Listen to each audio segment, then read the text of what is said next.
Hello student and welcome to the course Urban Rail Transit Tracks, Stations and Yards. In the previous lesson, we delved into the pivotal role that track pads played in providing essential support to railway tracks and in effectively distributing loads. Our discussion encompassed a wide array of ballasted materials such as sand, marram, coal, ash, broken stone, and gravel, each having its own set of advantages and drawbacks. We emphasize the significance of choosing durable, hard, and non-porous materials that offer efficient drainage and cost-effectiveness.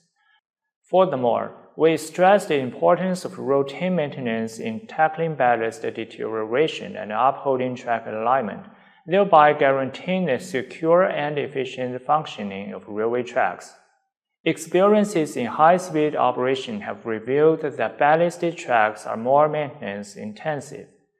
In particular, due to churning up the ballast particles at high speed, serious damage can occur to wheel and rails. The mid to late 20th century saw significant advancements in ballast techniques. Railways began experimenting with ballast bonding techniques that use adhesive materials and geosynthetic products to improve ballast stability. The ballast bonding technique is a critical aspect of railway infrastructure maintenance and construction. It involves the secure attachment of the ballast, the gravel or crushed stone that forms the foundation of railway tracks, to the underlying layers and the track structure itself. This technique plays a pivotal role in ensuring the stability, safety, and longevity of railway tracks. The primary purpose of ballast bonding is to prevent the displacement and the movement of the ballast under the weight and pressure of passing trains.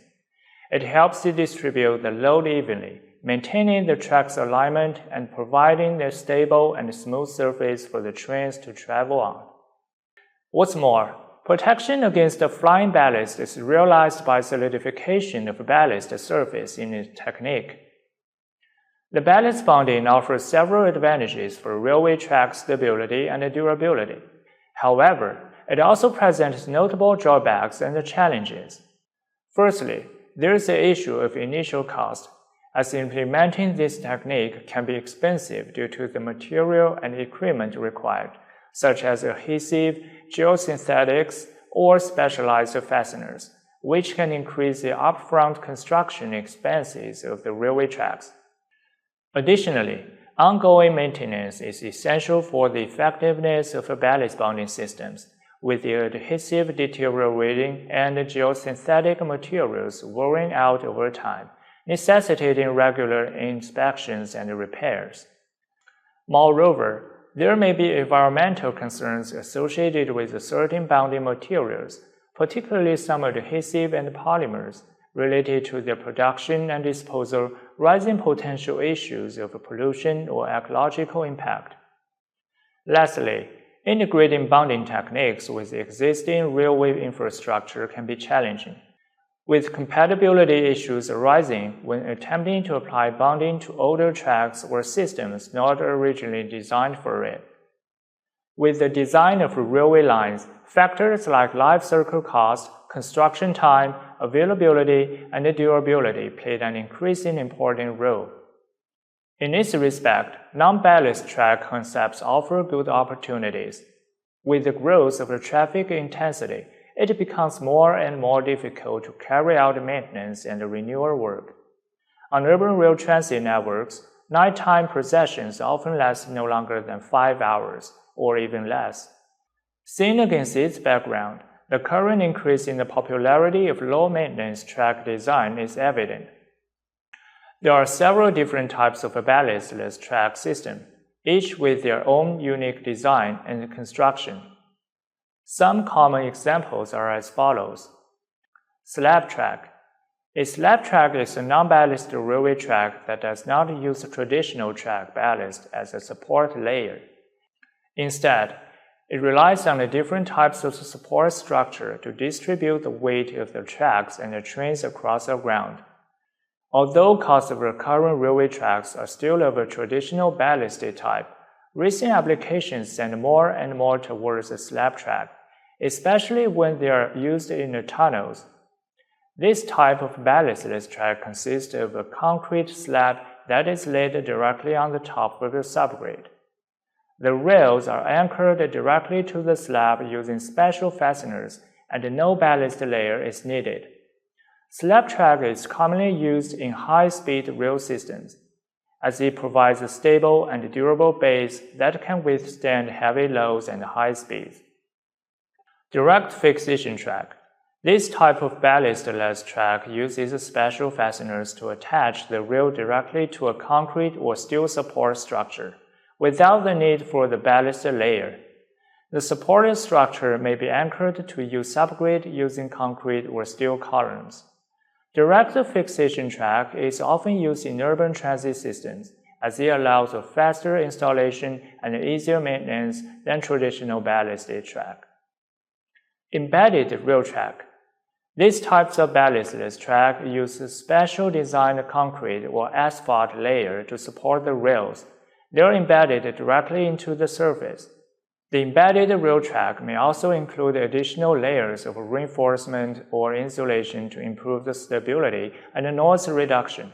Embedded rail track is often used in light rail or tram systems as it provides a smooth and quiet ride. It is clear that non-ballasted track provides a far higher lateral and longitudinal stability, and the deviation of the track alignment are smaller and less likely to occur.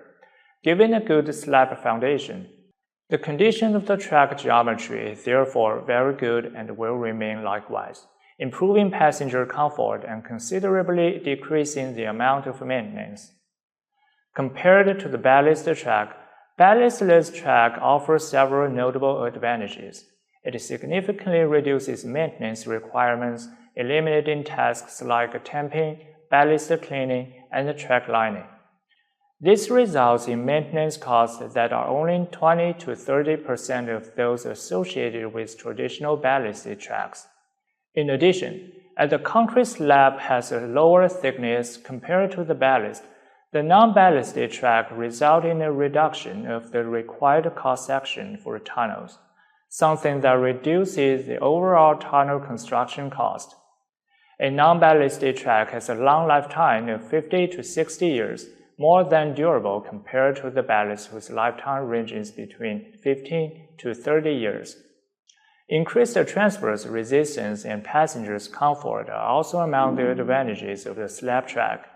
They also eliminate drag forces at the ballast when high-speed trains pass through, facilitating the use of electromagnetic wheel brakes and accommodating mixed freight and passenger train traffic without causing traffic position issues.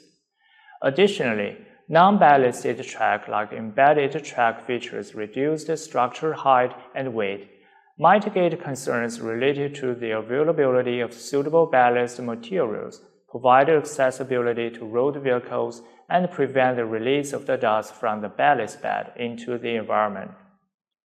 These advantages collectively make slab track a compelling choice for modern rail infrastructure. However, non-ballasted track is not free of disadvantages. Compared to ballasted track, slab track, or ballastless track generally presents several disadvantages. These include higher track construction cost, the need for substantial efforts to make significant alterations in the track position and super-elevation, limited capability to larger embankment displacement, or time and effort required for repair works in the case of derailment, and the necessity for careful consideration when transitioning between the ballast and the slab track sections. Once a non-ballasted track is installed, it's very difficult to overcome eventual differential settlements, and therefore the use of the track must be restricted to areas where the good and constant subgrade quality can be provided. In addition, the application of non-ballasted track may require extensive measures concerning the preparation of the foundation. The subway layers must be homogeneous and capable of bearing the imposed loads without the significant sediments. When slab track is used, noise level will be higher compared to the ballasted track, and that is what railway engineers are trying to solve. In order to overcome that challenge, Floating slab track is developed to reduce the vibrations and the noise in the high-speed and urban rail transit systems. It is characterized by the unique construction which isolates the rail structure from the surrounding ground and structures. And the question, which has not been answered yet, is what will happen at the end of the life cycle of the non-ballasted track, and how can a fresh concrete slab replace an old one without interrupting traffic? So, how to solve the dilemma between the ballasted and non-ballasted track? Well, the track bed choice between ballasted and non-ballasted track should be done in relation to construction cost, much greater for non-ballasted track, maintenance cost, much greater for ballasted track, technical requirements. Both solutions have advantages and disadvantages, taking into account the level of technological performance and the labor cost for each case. Today, railway track beds continue to be a critical component of the transportation infrastructure in many parts of the world. They played a vital role in facilitating the movement of the goods and passengers by rail, contributing to economic development and connectivity. Advances in technology and engineering have made the track beds more sophisticated and capable of accommodating modern rail transportation needs. Looking ahead, it is clear that railway track beds will remain indispensable in our ever-evolving world of transportation. As we peer into the future, we anticipate that these vital components will only become more integral to our increasingly interconnected global landscape. With ongoing innovations in technology and engineering, we can expect track beds to continue adapting and becoming even more versatile, accommodating the ever-growing demands of the modern rail transportation systems. In our next lesson, we'll delve into the intricacies of the subgrid, an essential element of the railway infrastructure that forms the foundation of the entire rail network. Stay tuned as we continue our journey of the railway infrastructure.